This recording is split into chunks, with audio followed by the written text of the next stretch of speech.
ఈ సంవత్సరం mark Carney కెనడాకి కొత్త ప్రైమ్ మినిస్టర్ వచ్చారు. లిబరల్ పార్టీ వాళ్ళు కొత్త ప్రైమ్ మినిస్టర్ని తీసుకొచ్చుకున్నారనమాట. అయితే మార్క్ కార్నీ ఇంతకుముందు బ్యాంక్ ఆఫ్ కెనడాకి గవర్నర్గా పనిచేశారు.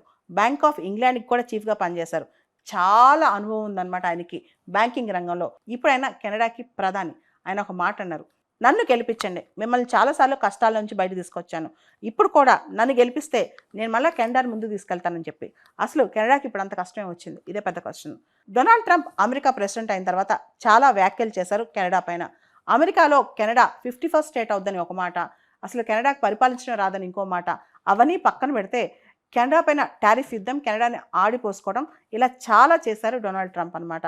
సో దీంతో కెనడియన్స్ కోపం వచ్చింది. మా సోవనిటీ మాది, మీరెవరు కెనడాని 51st స్టేట్గా డిక్లేర్ చేయడానికి, అసలు మీకు ఆ హక్కు ఎవరు ఇచ్చారు, ఇలాంటి మాటలు ఎందుకు మాట్లాడుతున్నారు అని చెప్పి కెనడియన్ ప్రజలకి ఆగ్రహం వచ్చిందనమాట.